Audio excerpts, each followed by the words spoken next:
Jantan, pejantan tangguh, itu yang ku harap ada padaku.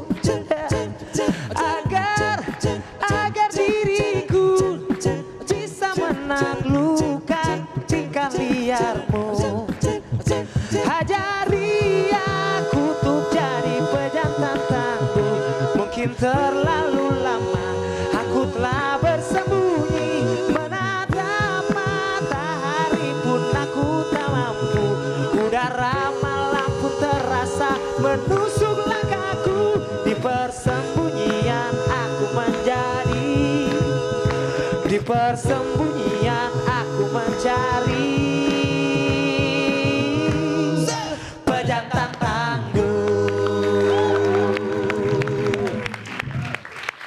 Terima kasih Penta Boys. Assalamualaikum warahmatullahi wabarakatuh. Waalaikumsalam warahmatullahi wabarakatuh. Semoga semuanya sehat, begitu juga Anda pemirsa di rumah. Senang sekali saya bisa berjumpa kembali di layar kaca dalam Cerita Hati, karena setiap cerita berkesan di hati. Seperti biasa ada Penta Boys yang memperdengarkan suara merdunya, dan juga ada Ustadz Wijayanto yang ganteng. Assalamualaikum Ustadz. Waalaikumsalam warahmatullahi wabarakatuh.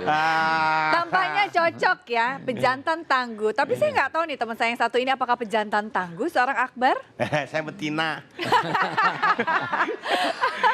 Iya, kalau hari ini kita akan bercerita tentang pria ganteng maksimal, alias biasa disebut sebagai seorang yang pria metroseksual. Sebetulnya seperti apa sih pendapat seorang Ustadz Wijayanto tentang pria metroseksual ini? Tapi sebelumnya saya akan memanggil teman saya yang ganteng maksimal.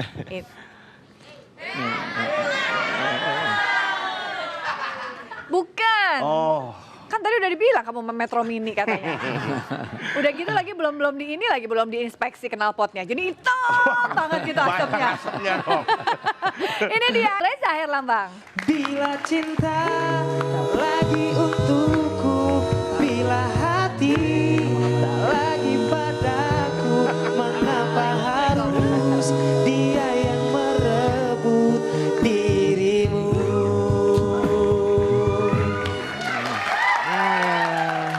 Reza pasti merasa dong bahwa diri saya boleh dibilang kalau dibilang oh gue ganteng itu terlalu narsis lah ya. Tapi paling tidak menyenangkan semua orang untuk dipandang dan termasuk di dalam kategori yang menurut orang lain dinilai sebagai seorang cowok yang ganteng. Kalau ganteng kan kayaknya relatif ya. Itu penilaian dari luar. Tapi kalau buat saya kan hari gini ketika kita bekerja satu di dunia entertain juga. Kalau kita bicara merawat diri kan tidak hanya perempuan, tapi laki-laki juga boleh. Asal tidak menjadi perempuan kan gitu. Merawat dirinya seorang Reza kayak apa sih asal tidak menjadi perempuan? Macam-macam sih. Rata-rata kan kalau dulu kan salon identik dengan perempuan misalnya. Tapi kalau yang sekarang saya pelajarin bahwa yang saya lakukan juga bahwa merawat diri ke salon untuk seorang laki-laki juga nggak masalah. Gitu, karena kesatu misalnya bicara masalah kesehatan, healthy juga dalam hidup juga perlu. Terus penampilan itu juga harus dijaga, karena ketika kita bertemu seseorang kan kita menghargai seseorang itu melalui penampilan misalnya.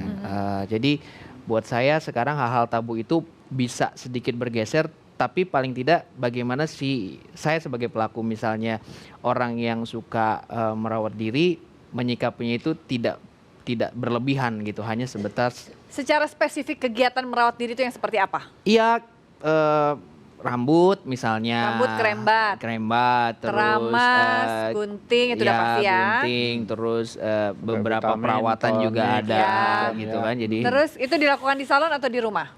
Bisa di rumah, bisa ke salon. Bengkel. Kadang Ya di salon lah teh. Bukan, maksudnya kan siapa tahu salonnya saya pindah suka ke ke rumah, bengkel, saya bisa suka ke jadi kan. Terus kemudian hal lain apa? Manicure, pedicure? Kenapa? Manicure, pedicure? Medicure sebenarnya kalau masalah medicure saya merawat sendiri. Bisa sendiri, tapi lebih kepada mungkin kayak facial, terus kayak body scrub, banyak item lah ya. Gitu, Sama ya. body scrub juga ya. Ada body scrub ya. Lulur juga. Kenapa? Lulur. gitu. Rulur bisa berapa bulan sekali lah. Itu lulur Kalau- dalam apa lulur luar tuh? Ya ada ini lulur lapindo di situ. Lumpur. Tapi Ustadz, kalau berbicara tentang perawatan sebagai seorang laki-laki, memang sebagai manusia kita kan harus merawat diri ya Betul, Ustadz ya. betul. Itu kan juga sama-sama kebersihan dari sebagian daripada Betul, iman gitu ya betul, Ustadz. betul. Tapi sebetulnya batasan apa sih yang itu tidak memang seperti tadi kalau Reza katakan itu tidak kewanita-wanitaan lah gitu, Iya, sudah iya, tidak memang melampaui iya, batasan iya, antara pria dan iya. wanita. Ini seperti apa Ustadz? Sebetulnya Menurut memang Bapak, Ustadz? dianjurkan di dalam surat Al-A'raf ayat 31 itu dikatakan khudzu zinatakum inda kulli masjidin. Jadi ketika kamu ingin ke masjid dulu orang berkumpul itu di masjid. Itu supaya kamu memakai zinah itu perhiasan-perhiasan atau pakaian yang bagus. Bahkan tidak boleh orang berkumpul di tempat umum dimakruhkan memakai bau-bauan yang tidak sedap. Makan pete, jengkol, pace, berambang, bawang, batang, yang lain-lain itu nggak boleh. Iya, artinya jangan sampai makan makanan yang mengundang bau-bauan yang tidak sedap. Karena ini aja beda kok. Saya tadi ketemu sekedar cipaki-cipiki, ternyata aromanya beda. Karena Alhamdulillah ada, saya nggak suka jengkol apa teh bos. iya, aromanya parfum. Saya dengan Akbar aromanya balsem, aromanya Oh. enggak hanya wangi gitu. Ya. Iya. Iya, Ya, iya. artinya kita akan menjadi senang karena suasana surgawi. Iya.